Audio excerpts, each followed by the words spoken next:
ಸ್ನೇಹಿತರೆ, ನಾನಿವತ್ತು ನಿಮಗೆ ತುಂಬ ಅಪರೂಪವಾದಂತಹ ವಿದೇಶಿ ಹಣ್ಣನ್ನು ಪರಿಚಯ ಮಾಡಲಿಕ್ಕಿದ್ದೇನೆ. ಇದು ವಿದೇಶಿ ಹಣ್ಣು ಆದರೂ ಕೂಡ ನಮ್ಮ ಆರೋಗ್ಯಕ್ಕೆ ತುಂಬಾ ಲಾಭಗಳನ್ನ ಕೊಡುತ್ತೆ. ನೀವು ಯಾವುದಾದ್ರೂ ಒಂದು ಫ್ರೂಟ್ಸ್ ಅಂಗಡಿಗೆ ಹೋದಾಗ ಈ ಹಣ್ಣನ್ನು ಖಂಡಿತವಾಗ್ಲೂ ನೋಡಿರ್ತೀರಿ.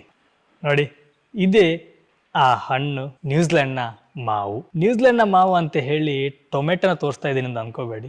ನೋಡಲಿಕ್ಕೆ ಸರಿಸುಮಾರಾಗಿ ಒಂದು ಸ್ವಲ್ಪ ಟೊಮೆಟೊ ಥರ ಕಂಡ್ರೂ ಇದು ಟೊಮೆಟೊ ಅಲ್ಲ. ಈ ಟೊಮೆಟೊದ ರೀತಿ ಕಾಣುವಂತಹ ಒಂದು ಕಿತ್ತಳೆ ಬಣ್ಣದ ಹಣ್ಣು. ಇದಕ್ಕೆ ನಾರ್ಮಲ್ ಆಗಿ ನಮ್ಮ ಹಣ್ಣುಗಳ ಮಾರುಕಟ್ಟೆಯಲ್ಲಿ ಇದಕ್ಕೆ ಪರ್ಸಿಮನ್ ಫ್ರೂಟ್ ಅಂತೇಳಿ ಕರೀತಾರೆ. ಇದನ್ನು ತಿನ್ನೋದ್ರಿಂದ ನಮ್ಮ ದೇಹಕ್ಕೆ ಆರೋಗ್ಯಕರವಾದಂಥ ಹಲವಾರು ಬೆನಿಫಿಟ್ಗಳಿದೆ.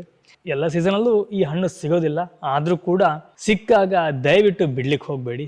ತುಂಬ ವಿಶೇಷವಾದಂತಹ ಅಪರೂಪವಾದಂಥ ಒಂದು ಹಣ್ಣು. ಮಾರಣಾಂತಿಕ ಕಾಯಿಲೆಗಳಿಂದನೂ ಸಹ ನಮ್ಮನ್ನು ರಕ್ಷಣೆ ಮಾಡುತ್ತೆ ಅಂತ ಹೇಳಲಾಗುತ್ತೆ. ಈ ಹಣ್ಣಿನ ವೈಜ್ಞಾನಿಕ ಹೆಸರು ಡಯಾಸ್ಪೊರಸ್ ಕಾಕಿ.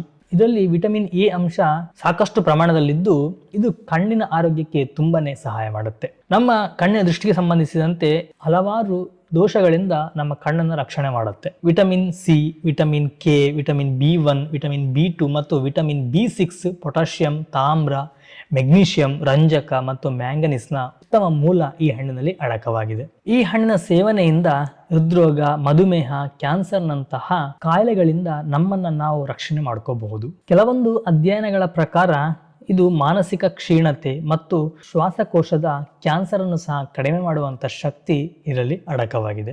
ಈ ಹಣ್ಣಿನ ಸೇವನೆಯಿಂದ ನಮ್ಮ ದೇಹದಲ್ಲಿ ರೋಗನಿರೋಧಕ ಶಕ್ತಿಯನ್ನು ಹೆಚ್ಚಿಸಲಿಕ್ಕೆ ಸಹಾಯ ಮಾಡುತ್ತೆ. ಅದೇ ರೀತಿ ಈ ಪರ್ಷನ್ ಫ್ರೂಟ್ ಕೂಡ ನಮ್ಮ ದೇಹದ ತೂಕವನ್ನು ಕಡಿಮೆ ಮಾಡಿಕೊಳ್ಳಲಿಕ್ಕೆ ನಮಗೆ ಸಹಕಾರಿಯಾಗಿದೆ. ಈಗ ಮೇಲಿರುವಂತ ನಾವು ಈ ಜುಟ್ಟನ್ನು ತೆಗಿಬೇಕು. ಇದು ತೊಟ್ಟು ಅದರದ್ದು ನಿಮ್ಗೆ ಈಸಿಯಾಗಿ ಬರುತ್ತೆ, ಏನು ಕಷ್ಟ ಇಲ್ಲ. ಜಸ್ಟ್ ನೀವು ಚಾಕು ಹಾಕಿ ಎತ್ತಿದ್ರೆ ಆಯ್ತು. ನೋಡಿ, ಈ ರೀತಿಯಾಗಿ ಬಂತು. ಈಗ ಇದನ್ನು ನಾವು ಸೆಂಟ್ರಿ ಕಟ್ ಮಾಡುವ. ತುಂಬ ಏನು ಗಟ್ಟಿಲ್ಲ, ಬಟ್ ಸ್ವಲ್ಪ ಗಟ್ಟಿಯಾಗಿರುತ್ತೆ. ಅಯ್ಯ, ಆ್ಯಕ್ಚುಲಿ ಅವಳಿಗೆ ಸ್ವಲ್ಪ ಇಷ್ಟ, ಹಾಗಾಗಿ ಕುತ್ಕೊಂಡು ನೋಡ್ತಿದ್ದಾಳೆ. ನಾವು ಕಟ್ ಮಾಡಿದಾಗ ಈ ರೀತಿಯಾಗಿ ಬರುತ್ತೆ. ಒಳಗಡೆ ಇಲ್ಲಿ ಒಂದು ಈ ಭಾಗ ಇದೆಲ್ಲ, ಇದು ಸ್ವಲ್ಪ ಮೆತ್ತಗಿರುತ್ತೆ. ನಿಮಗೆ ಇದರ ಟೇಸ್ಟ್ ಹೇಗಿದೆ ಅಂತಂದರೆ, ಸರಿಸುಮಾರಾಗಿ ಈ ಪಪ್ಪಾಯ ಹಣ್ಣಿದೆಯಲ್ವ, ಅದೀಗ ಒಂದು ಸ್ವಲ್ಪ ಹಣ್ಣು ಅಲ್ಲ ಆ ಕಡೆ ಕಾಯು ಅಲ್ಲ ಅನ್ನೋ ರೀತಿಯಲ್ಲಿ ಬರುತ್ತಲ್ವಾ, ಅರ್ಧಬರ್ಧ ಹಣ್ಣು ಅಂತೇಳಿ. ಈ ಅರ್ಧಬರ್ಧ ಹಣ್ಣಾಗಿರುವಾಗ ಏನು ಟೇಸ್ಟ್ ಇರುತ್ತೋ ಅದೇ ರೀತಿಯ ಟೇಸ್ಟು ಇದು ಸಹ ಹೊಂದಿದೆ. ಸ್ನೇಹಿತರೆ, ಇದ್ರ ಬಗ್ಗೆ ಸಂಪೂರ್ಣ ಮಾಹಿತಿಯ ವಿಡಿಯೋವನ್ನು ನಮ್ಮ ಫುಡ್ ಮೀಡಿಯಾ ಯೂಟ್ಯೂಬ್ ಚಾನಲಲ್ಲಿ ಹಾಕಲಾಗಿದೆ. ನೀವು ಅಲ್ಲಿ ಹೋಗಿ ಈ ವಿಡಿಯೋವನ್ನು ನೋಡ್ಬೋದು. ಲಿಂಕನ್ನು ನಾನು ಬೈದಲ್ಲಿ ಕೊಟ್ಟಿರ್ತೀನಿ ಅಥವಾ ಫಸ್ಟ್ ಕಮೆಂಟಲ್ಲಿ ಪಿನ್ ಮಾಡಿರ್ತೀನಿ. ಇದೇ ರೀತಿಯ ಯೂಸ್ಫುಲ್ ಆದಂತಹ ಮಾಹಿತಿಯಾಗಿ ನಮ್ಮ ಪೇಜನ್ನು ಫಾಲೋ ಮಾಡ್ಕೊಳ್ಳಿ.